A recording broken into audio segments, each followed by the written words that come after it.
Good morning. Let me see. Marilyn, are you hearing me okay? Yes, I can hear you fine. Thank you so much, and thanks for understanding. I'm out of town, and I don't think I have the best internet service where I am, and so I'm gonna keep my camera off. Yeah, no problem. I'm just adjusting here my camera. So let me get adjusted here. I wasn't sure if I was going first or last today. So Oh, sorry about that. I just no, know you're that fine. we love to hear your updates, and it'll be great for Catherine to hear sort of what we do at these member forums. Yeah, no, absolutely. No, thanks for having me. I always like to present on these and talk to everyone.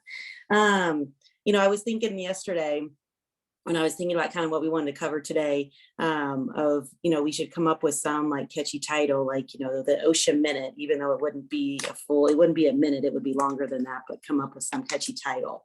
But what I wanted to do was alert everyone to some new proposed regulations that OSHA has on their agenda, because we know that it takes OSHA a long time to push out regulations. I mean, I was trying to remember yesterday how long it took to see confined space in construction. And, I was trying to decide, was that 8 years or 10 years or whatever that was? But It was actually 8, because we had to do confined space training the day before we broke ground on our building. Oh my goodness. I knew it was a long time, and I was trying to remember what that was. It was 8. But they've got a couple things on their agenda that I just wanted to highlight, that we should be keeping an eye on, especially for the construction industry. So that's where I thought what we, kind of do as our OSHA Minute today. So the first one is the heat illness rule. So if any of you are working in California, you've probably seen that, Cal OSHA's had outdoor heat for a long time, but they just came out with their indoor heat rule out in California, which, is more kind of manufacturing focused. I mean, for you all in construction, you've been dealing with the outdoor heat, but if you're doing electrical work inside, that's going to apply to you. So, OSHA has on their agenda the heat illness and prevention in both outdoor and indoor work settings. And, they put out their notice of proposed rulemaking back in October 2021. So it's been out there for a while, but it is now in the pre-rule stage. And the reason I wanted to highlight this one is that, thinking about who makes up DOL and OSHA now. So let me back up. I'm going to start with this one. So you may have noticed or may have heard that Marty Walsh, she was the Secretary of Labor, that he resigned to go work for the National Hockey League. Little inside information, we heard he's getting like $3 million from the National Hockey League. So I know that's a pretty good gig. So he left, and President Biden has nominated Julie Su to be the labor secretary. Julie Su was the deputy under Walsh. She's currently the acting at this point. When Julie Su was originally put in as deputy secretary, many thought that was because she could never get approved as labor secretary. She comes from California, just like Doug Parker, who, is the assistant secretary for, OSHA. He's over OSHA. So you have Doug Parker coming out of California, who's over OSHA, and you have Julie Su from California, who may become labor secretary. Although, like I said, just nominated, I hear there's a lot of opposition.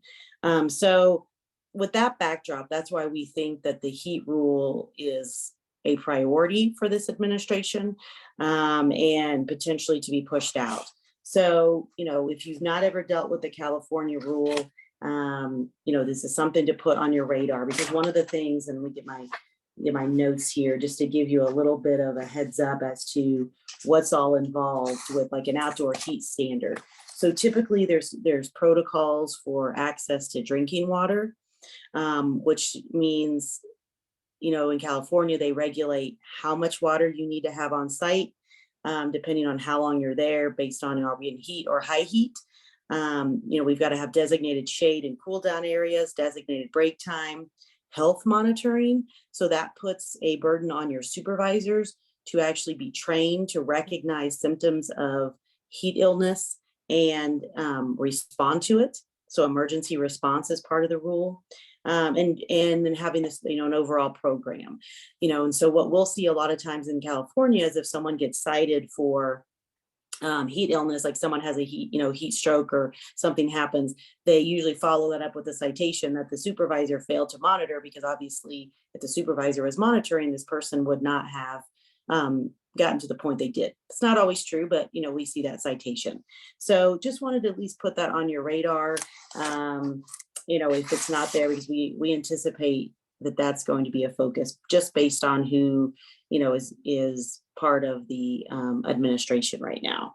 Any questions about the heat rule? I've got 2 others I want to highlight for you. All right, and if you've got questions too, feel free to put them in the chat. The next rule I want to highlight, especially which will be interesting for this group, is the worker walk around representative designation process, which doesn't sound like a very controversial rule. The notice of proposed rulemaking on this one is supposed to come out in May of 2023. And some of you may remember, and Marilyn, I'm going to pick on our memories again here. Does anyone remember when the Fairfax memo came out towards the end of the Obama administration? It was like in 2013. Richard Fairfax, he put out a lot of memos, but this one got a lot of press. And the reason why is that in 2013, a memo came out by Richard Fairfax that actually permitted workers at a work site that are not unionized, there's no CBA, that they could designate a person affiliated with a union or other organization to act as their representative during OSHA walkarounds. It also gave OSHA the ability to bring a union, bargaining unit employee or union representative on site with them as part of the walkaround, with the argument being that this person was necessary for the inspection. So for those of you who really get into the OSHA Act, there's language that talks about that, an OSHA inspector can have someone walk around on site with them that is, quote, reasonably necessary for the inspection. So the reason I want to put this on your radar is that this memo was rescinded by the Trump administration, not a big surprise to us. What we were concerned about when this first came out was that we would see this was kind of a backdoor way to unionize, right? Outside the bargaining process and bring them on site. So what OSHA has put out and what we anticipate seeing in May is a proposed rule that would essentially create a regulation around what was in the Fairfax memo, that a person affiliated with a union or community representative could go on the walk around with the OSHA inspector. So that's what we're anticipating seeing coming out in May. And if it comes out as a regulation or a rule, obviously, it's not so easy for the next administration to rescind it. So I wanted to put that on your radar as well. We'll see what actually comes out in May, but that's what we're anticipating for it to look like when it comes out is similar to that Fairfax memo. Like I said, the standard is reasonably necessary. And we've had some employers say, well, I'll take the position that the union representative is not reasonably necessary. Why would we need them? We have employees here at the site. But if you're a site that's being targeted by a union for representation, this could be another target. So Marilyn, I'll pause there and see. This is one that I think is a little bit of a shock to most employers.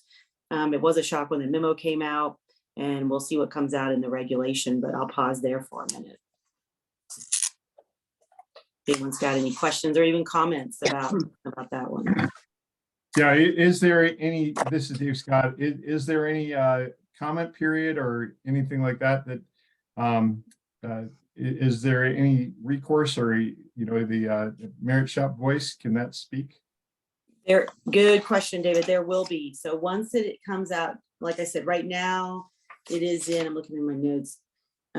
Right now that it's notice of proposed rulemaking slated for May. So yeah, so it should go through the full notice and comment process. So absolutely, when this hits and we see the comment process, I would recommend organizations, like IECRM, and my guess, Maryland, is national. IECRM will be all over this as well to provide comment on it, but we can always do that on a local level too. Right. Well, and that's what I want to make sure that Jason Todd is, has this on his radar. Do you have a link or anything that you can share? Yes. That would be really helpful. And then we'll make sure, David and I can make sure, David serves on the National Government Relations Committee as well. So, and Annette does also. So between the three of us, we can make sure that it gets covered locally as well as covered nationally. Yeah, no, To that absolutely. point, Marilyn, and you know, Kristen, I do sit on that committee, and we've been talking a lot about a lot of stuff. This is not one of those items today. Okay.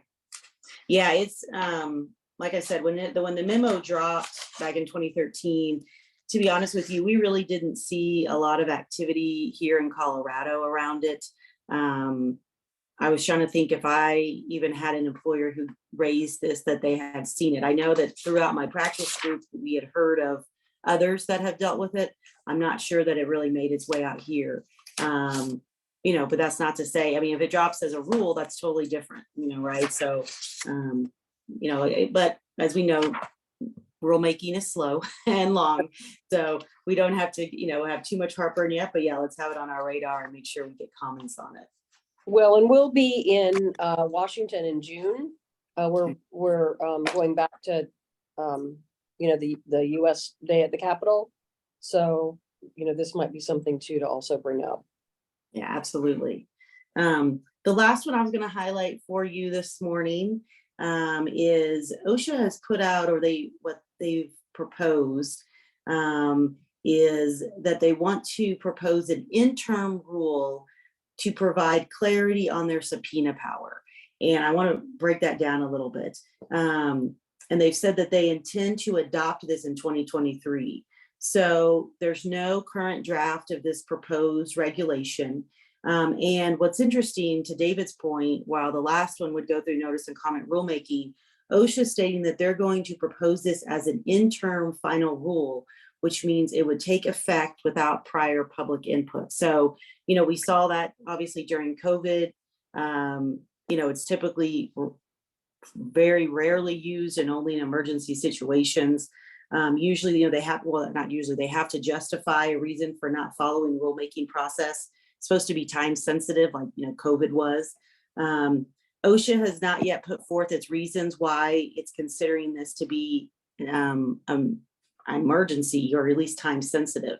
But what OSHA has said about this is that they have reoccurrent issues between the agency and employers over production of documents and information. And so they're proposing a regulation that they, quote, would provide helpful clarity to the agency to promote uniform subpoena practice across the agency. A lot of questions that we have around this because, you know, under the OSHA Act, OSHA already has subpoena power.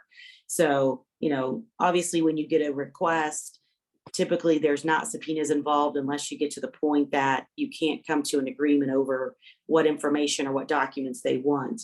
But this one, so we don't know what this helpful clarity is. We don't know if they're going to try to set timeframes, if they're going to try to say that they're always going to issue a subpoena, because taking a step back for a moment, when OSHA issues a subpoena, it will come out as an administrative subpoena first. That is not the same as a court-ordered subpoena.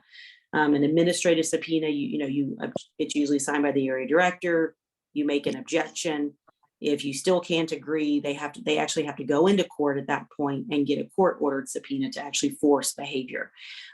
So we're not sure exactly what's involved on this one. I just wanted to put it on your radar because if you are involved in inspection, one of the things that we're seeing now is when there are delays, and they may be legitimate delays, OSHA's starting to throw that word around more. Well, do I need to get a subpoena? I had that recently on a case where my guys are linemen and they were out in Oklahoma trying to help people get power. And I'm getting, threats from OSHA that, well, I need to interview them. And I said, well, they're not here. They're trying to get power on for people. I think that's a little more important. And a week went by and then it became, well, do I need to get a subpoena? And I was like, well, why are you going to get a subpoena? I wouldn't even have a date for when they're in town. So, I said, if you issue a subpoena, I'm just going to have to object and then you're going to delay us even more. So they backed off pretty quickly. But I think, saying that to someone who's maybe not an attorney could be very jarring, right? Oh, am I going to have to get a subpoena? So just be aware of that we're starting to see that threat more, even when these are, I'm working with them, you may be working with them, but if they start to think there's delay, so don't let that throw you, don't let that make you hurry up and produce documents that you haven't reviewed, or put people up for an interview that you haven't prepared. Don't let it change your process, but we're starting to see that threat more, and it may be because this rule's going to come out, or maybe they're trying to build up evidence to justify this rule. I don't know. A lot of speculation here, but this is at least, we think we're going to see something in June. I'm sure it will be challenged if it comes out as an interim final rule as to why this is an emergency. Different. I mean, with COVID, we all understood that. So last thing I was going to put on your radar this morning, there are some other new rules, but these are the ones I think that are a little more, at least relevant for you, and a little more maybe controversial. So yeah, so I'll pause there, Marilyn. That was kind of the update I wanted to give this morning, and give everyone a little bit of information, but not too much. But if anyone has questions, I'm happy to take those as well.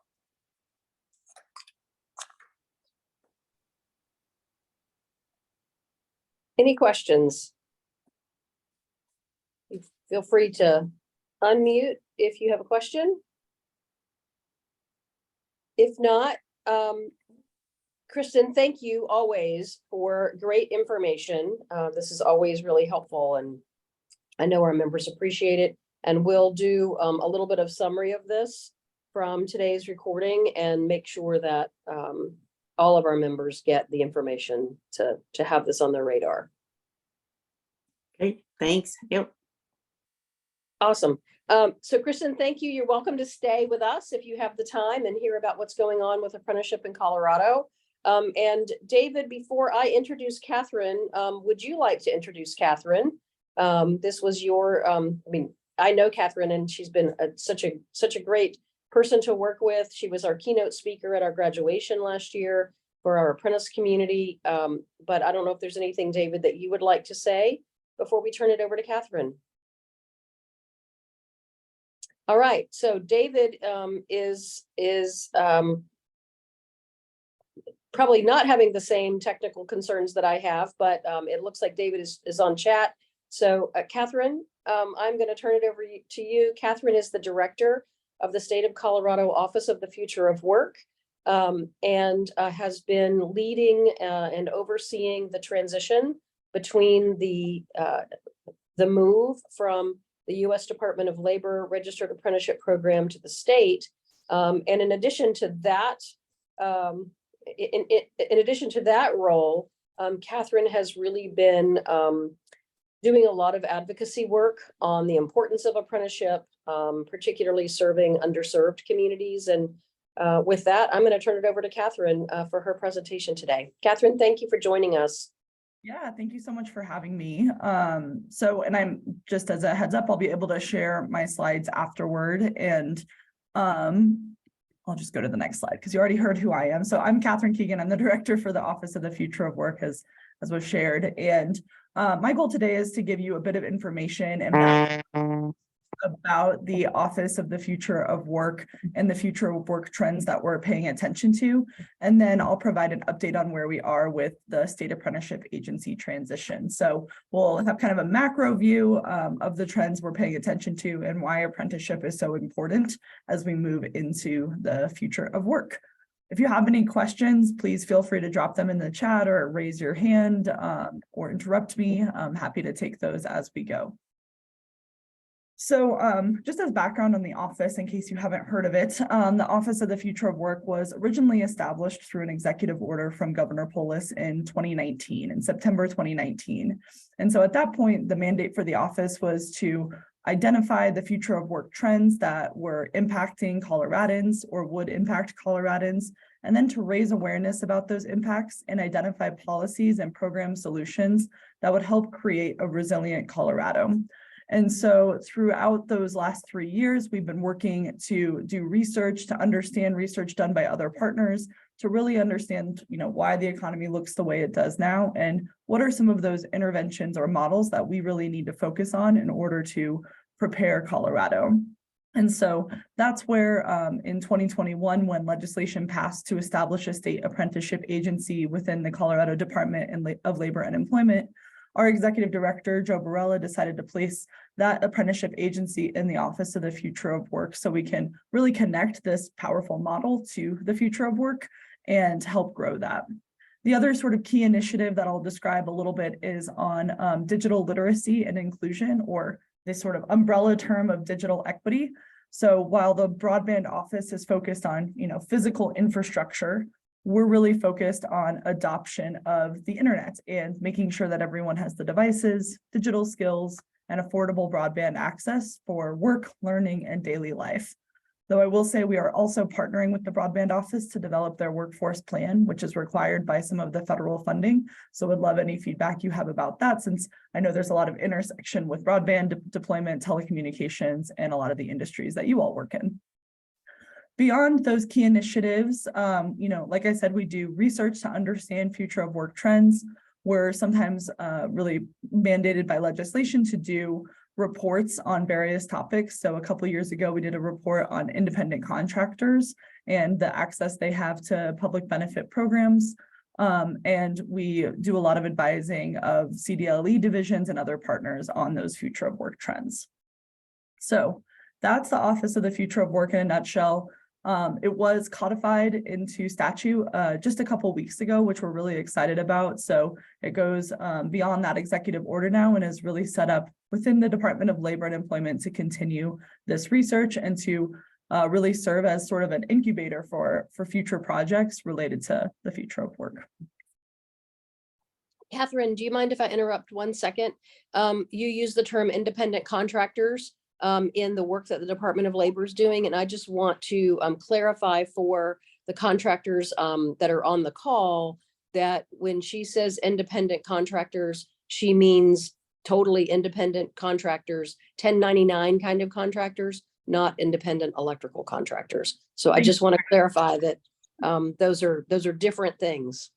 Yes, absolutely. And you'll hear me talk a bit more about the independent contractors I'm referring to, which really focuses on the gig workforce and the growth of that type of work in our economy. So yeah, with that, wanted to take a few minutes to just provide a very quick overview of the trends that are part of the future of work that we pay attention to and how they dictate the programs that we oversee. So I know future of work, it's the name of the office. It's very buzzwordy. It was buzzwordy before the pandemic, is buzzwordy now. And so I think it's helpful to define it so that, we're all operating on the same page and you have an understanding of how we're approaching it at CDLE.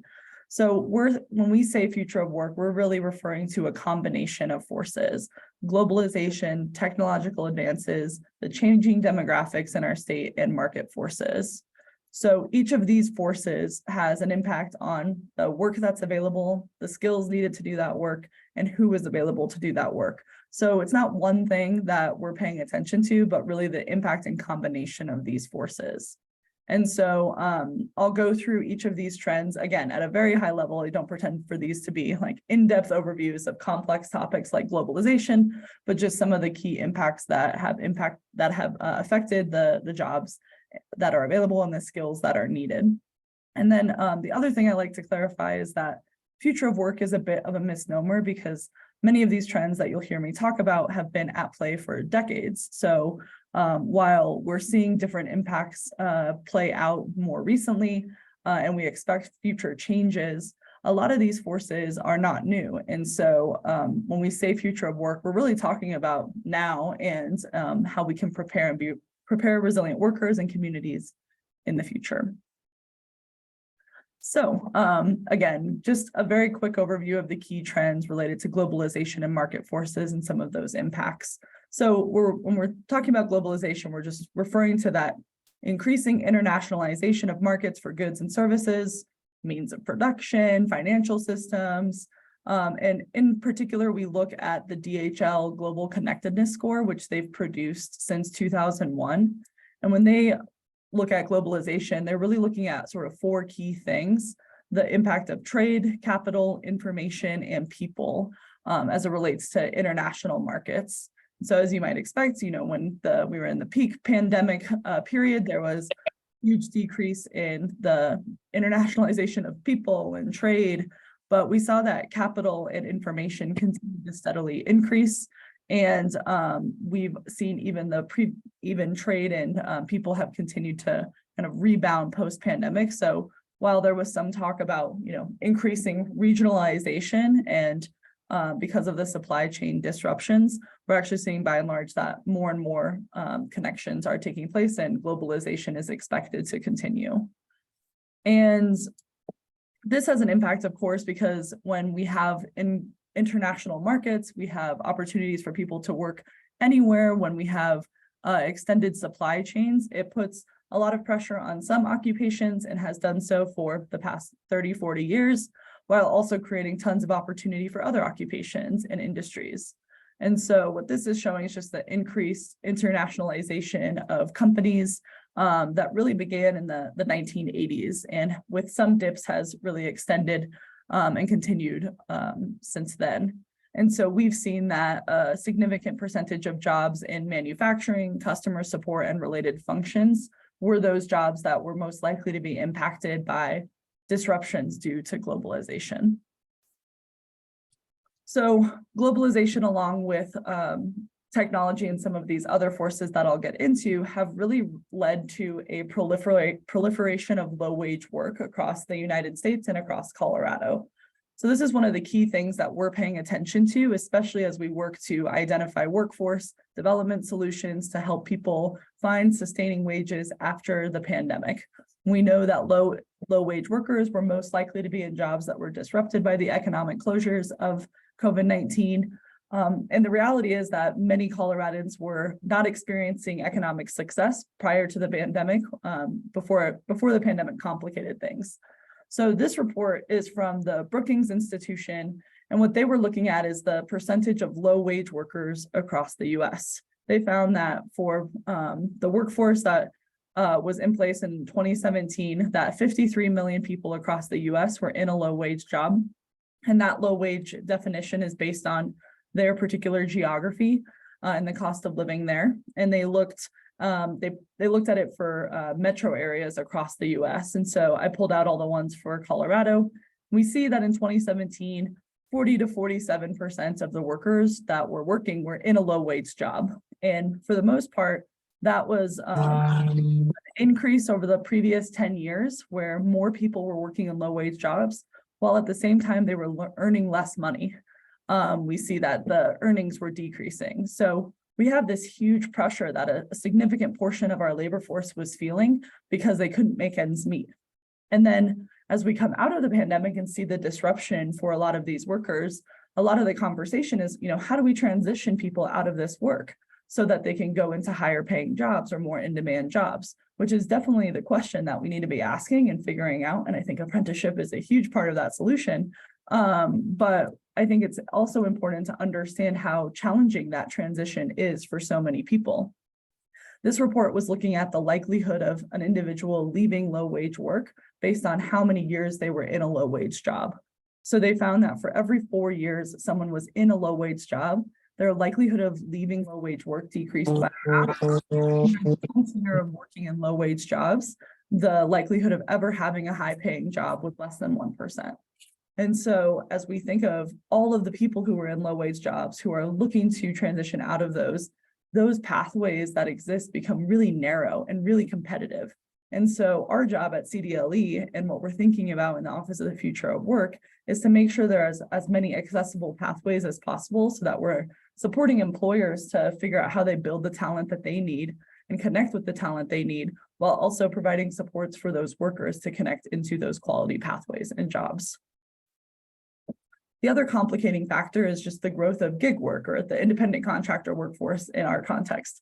So we've seen really over the last 10, 15 years, a huge increase in the number of people who are using gig work of some kind to either supplement their income, to provide flexibility for their schedules because of caregiving responsibilities, or even just to, we've seen for like some retired individuals who are looking to stay connected, to use gig work like Lyft or Uber or even more freelance jobs to be able to continue to earn an income.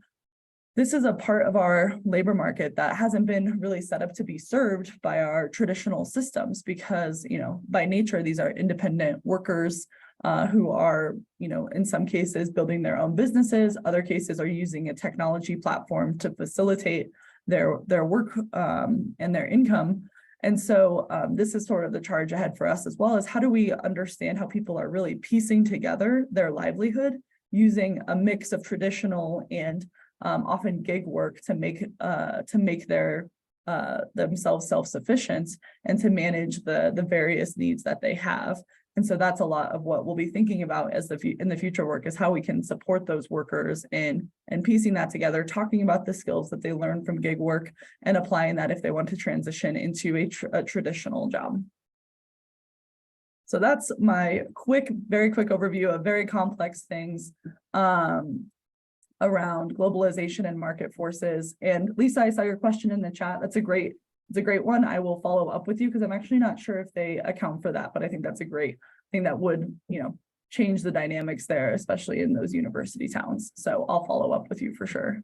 I was just, because Boulder was way off on percentage, which made me think about it. So thank you. Yeah, absolutely. That's a great question.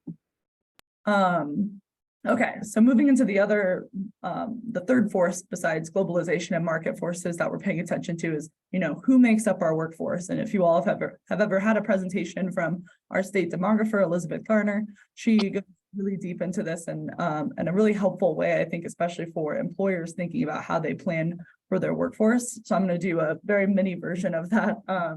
But what we know about Colorado is that we are aging and we are diversifying, just like the US generally. So we have a significant portion of our labor force that is made up of people over the age of 50 who are working longer, want to stay engaged in the workplace or have to for financial reasons. And then we also have younger populations that are more diverse than ever before. For the first time in 2020, the US Census revealed that children of color now comprise more than half of the nation's total youth population, which has not happened before. And so as we think of, us in government, we think of the systems that we've built and how effective they are in helping people meet outcomes. We know that people of color are much more likely to see, or they're less likely to see credential attainment and economic success. And so the question for us is how do we really redesign and think about designing with individuals who are entering into our workforce to better meet their needs and build systems that work with them. And then with our older populations, we have, 5 generations in some workplaces. And what we want to do is make sure that we're engaging all generations and creating those intergenerational workforces and teams so that we're leveraging the skills and experience that each group brings. And again, I think I'm preaching to the choir a little bit, but apprenticeship is a key piece within that because of the way it engages different segments of that workforce. And all of this matters because we just will not and do not have enough workers for the jobs that are available. Across the US and in Colorado, we've seen declining birth rates, we've seen lower labor force participation, and our aging population, which really means that we have what some are calling the demographic drought. So really thinking as employers and as partners about how we can tap into untapped talent pools and engage those that could participate in the labor force or aren't. How do we leverage technology for certain roles to reduce the amount of human labor that's needed are all the questions that we need to be asking. And one of the things I think is helpful with that is this report that looked at the number of hidden workers in our economy that are not fully participating for a wide variety of reasons, whether that's because of flexibility, needs because of caregiving, or because of people who are long-term unemployed and have not been able to re-enter the workforce, or others with barriers that can be accommodated, but often haven't had to be accessed by employers because of other talent that's been available. So we know that people with disabilities have been underemployed or unemployed at a significantly higher rate than people without disabilities. We have a lot of people exiting incarceration who are able to work but face barriers. And then we have new Americans as well that face challenges in accessing employment. And those are just a few examples as we think about who are the people that are existing in our communities that may not feel tapped into, or that work is accessible, certain work is accessible for them. So going into the last sort of force that we pay attention to, and probably the one people think most when it comes to the term future of work, is really technological transformation and technological advancements. So in particular, we look at automation, artificial intelligence, and digitalization. You know, with automation typically used in to reduce the amount of human labor that's needed and to replace specific tasks within an occupation. Artificial intelligence allows more advanced computer system that allows for non-decision human making, analysis, process management, things that humans were previously only able to do.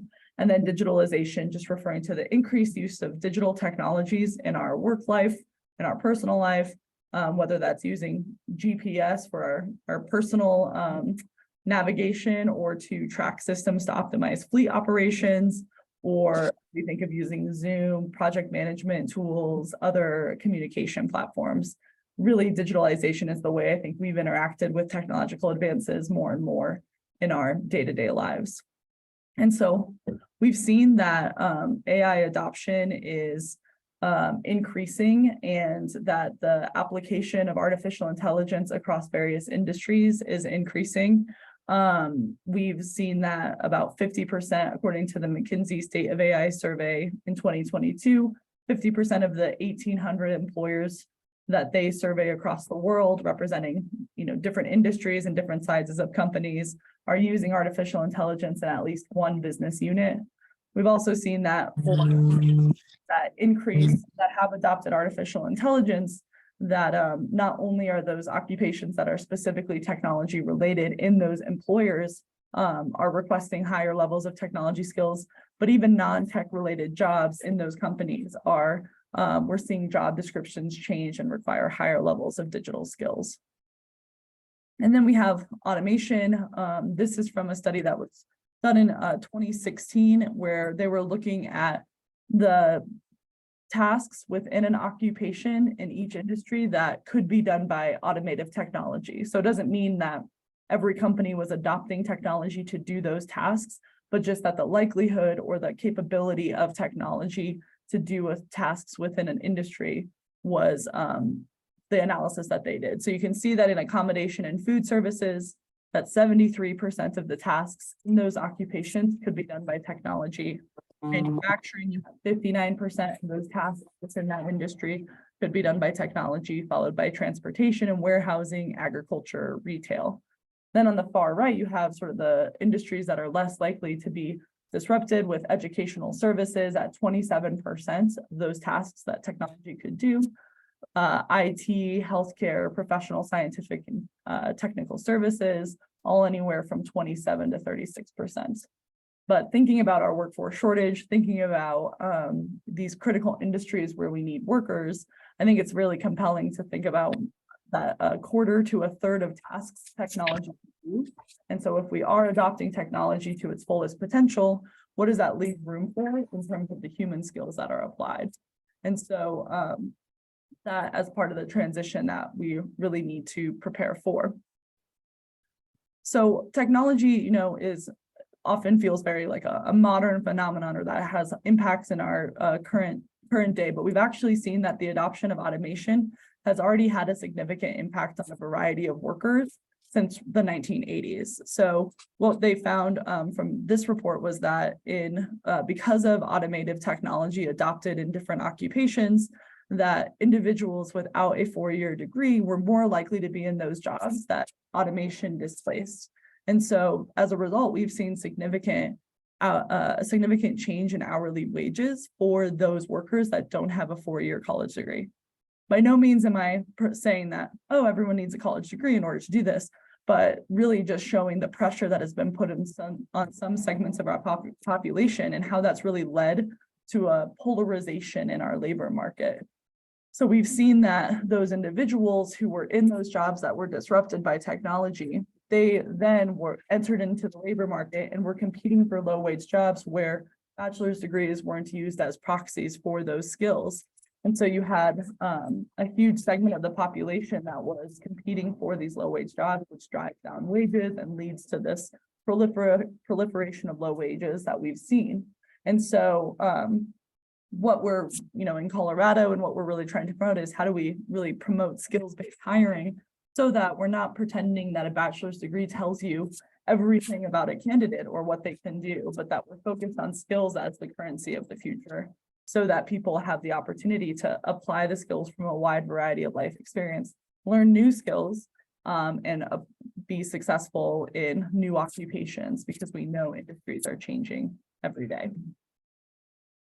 And so going lastly to digitalization, there's some really great information from the Brookings Institute and from the National Skills Coalition more recently, looking at the digital skills needed across industries. They found that 92% of jobs require digital skills of some kind, which is a huge increase and a real transformation in how we think of what are foundational skills for a worker.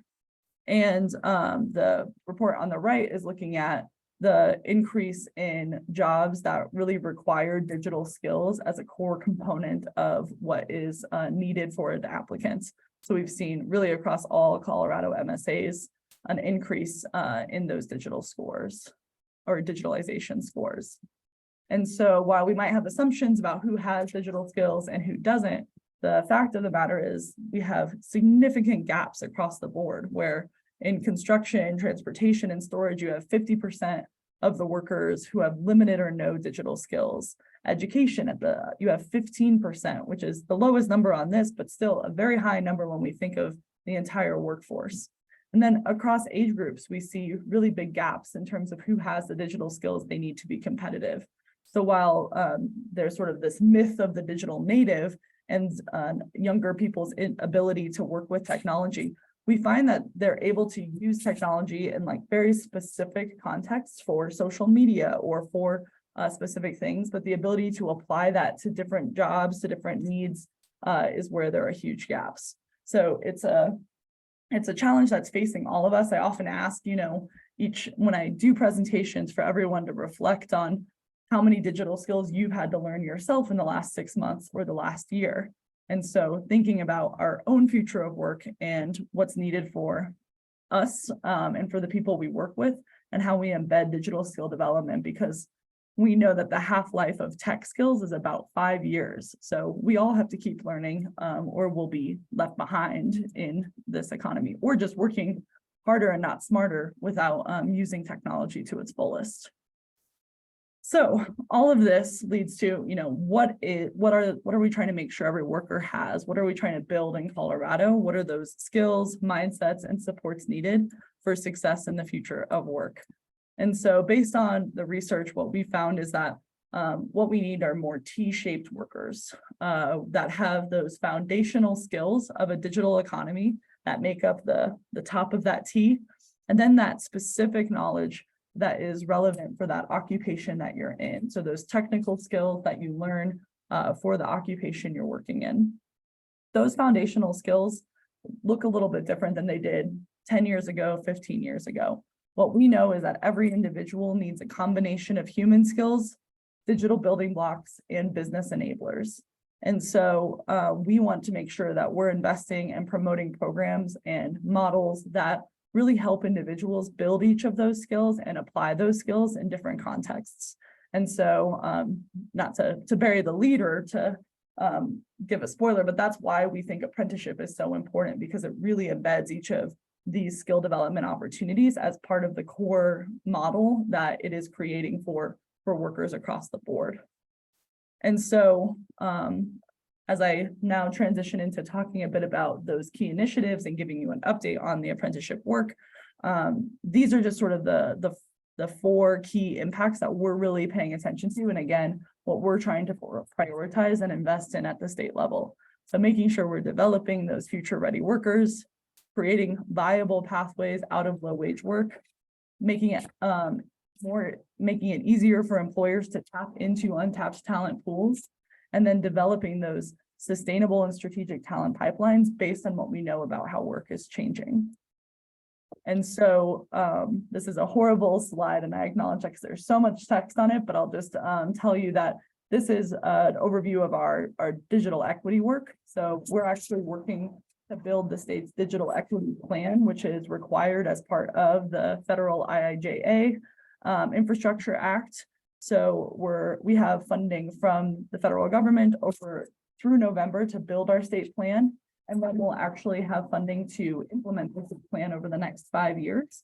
So if you're interested in the digital divide or thinking about how you as an employer or you and your community want to make sure that everyone has those digital skills, devices, and affordable access, we would love to have you get involved in any of our committees. We're also working to deploy digital navigators in partnership with AmeriCorps. So we had funding from legislation last year to pilot a statewide digital navigator program. And so we're really excited to be able to fund individuals at the ground level to go into communities to understand how and why people are disconnected and to close the divide for them. And then we do research and pilot projects. Right now we're partnering with an organization to really think about small business digital transformation, because we know that often small businesses are not able to really harness technology and use it to its fullest potential just because of capacity. So how can we organize resources and support those businesses is our task at hand. And then, the Apprenticeship Colorado, which is our name for our state apprenticeship agency, is a huge part of what the Office of the Future of Work does, because we believe so much that apprenticeships are the future of work and the way that we really need to be thinking about workforce development moving forward, because they embed all of those key features that we think are critical for workers and employers to think about. So the Office of the Future of Work has a few key services right now, and that will continue once we are recognized. So we work with businesses to build and register apprenticeship programs. We issue funds that I'll talk about in a sec to expand registered apprenticeships across the state. And we work through the workforce system and through community-based partners to really connect workers to the resources they need to be successful in apprenticeship. And so then as we transition to a state apprenticeship agency in July, we'll take over the compliance and quality assurance responsibilities that USDOL has. So we're building our quality assurance team to map that out.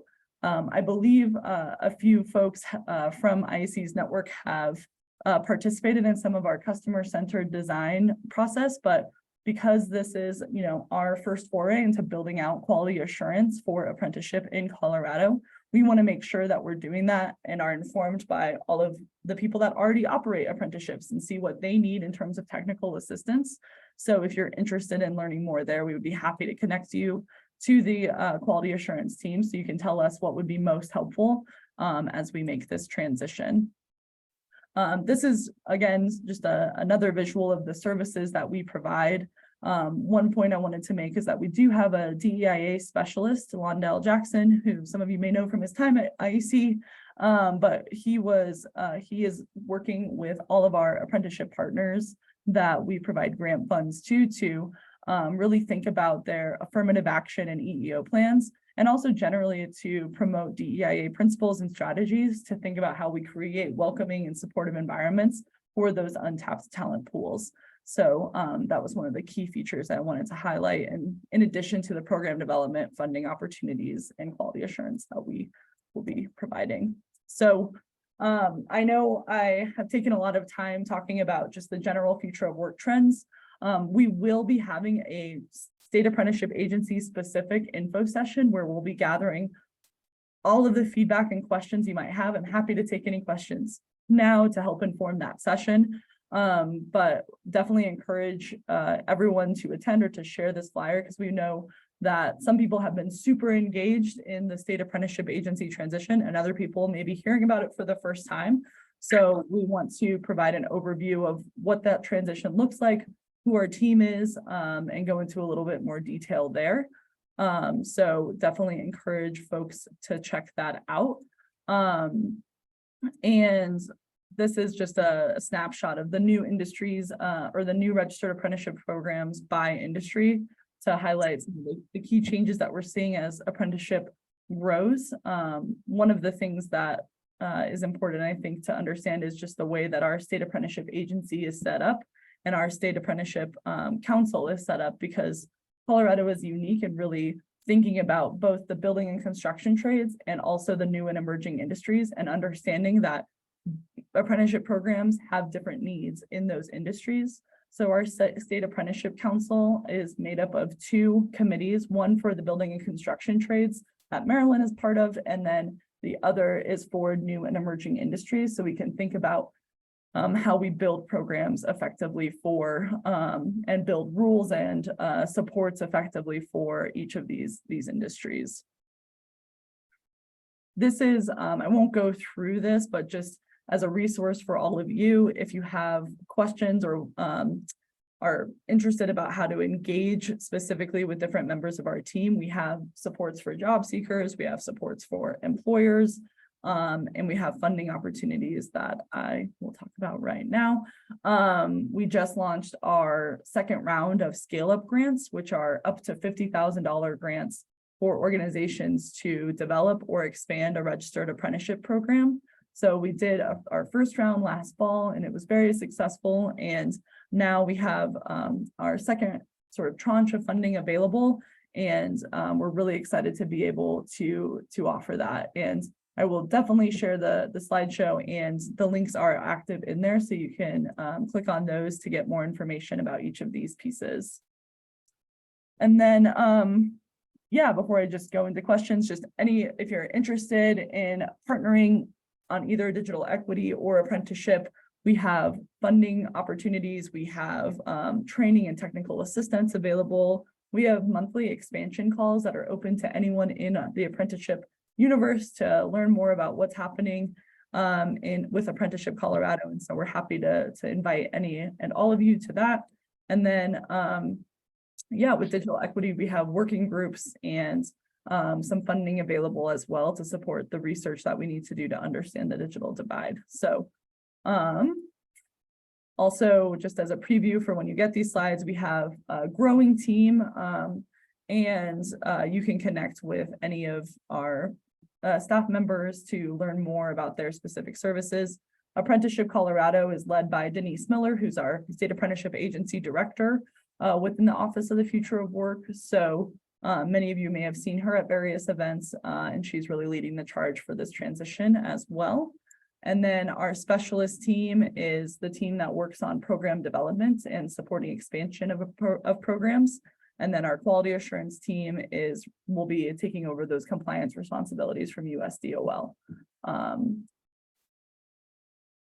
I said a lot of things. Hopefully I covered the things that you are interested in, but I'm happy to answer any questions if there's anything I can clarify as well. Yes, Catherine, I've got a question. This is Lowell Wright. We have an office out there in Fort Collins that we belong with the IEC, but we also run our own apprenticeship program for our traveling crew all over the country. Do I need to get, when you move over to the state system, because we are a DOL and this is based in Iowa, and Iowa is going to the state system as well of watching the apprenticeship. Do I need to send stuff in to get approved, or are we going to be able to reciprocate directly? How's that going to work for out of state? Yeah, so are you guys a national program then? Because Yes. So for the national program, my understanding is that you won't have to do anything. I will follow up because we're seeking guidance daily from USDOL about, you know, what are the changes that need to be made. So I can definitely follow up on that. And we're going to be building out sort of our frequently asked questions, and reciprocity and national programs are like the #1 questions that we get. And so as we get that guidance from the feds, and as we approach July 1, we'll make sure to communicate that through Maryland in this group, and then also on our website. Okay, thank you. Yeah, and I'm glad that question was asked, because it is a growing question among many of our Colorado-based contractors that are expanding their work, that are registered in the registered apprenticeship program with us, but they are expanding their work across the country. And that reciprocity question is the number one call that I've been receiving.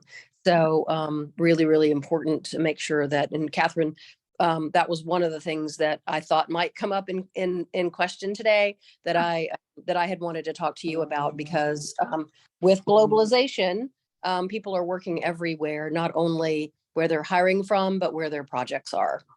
Absolutely, yeah. We know it's a huge topic and a really important one, especially as more states transition to SAAs. I think we're one of 30. We'll be one of 30, but we know more are transitioning. So reciprocity, and then impact for just national programs, that sort of thing are huge. So we'll definitely give you some answers on that for sure. Perfect. Thank you. Hang on one second. I'm on a call. That's why. Hang on just a Lisa's question about HB 2312. No, then somebody just stopped by. So that legislation, as I understand it, is around the apprenticeship navigators.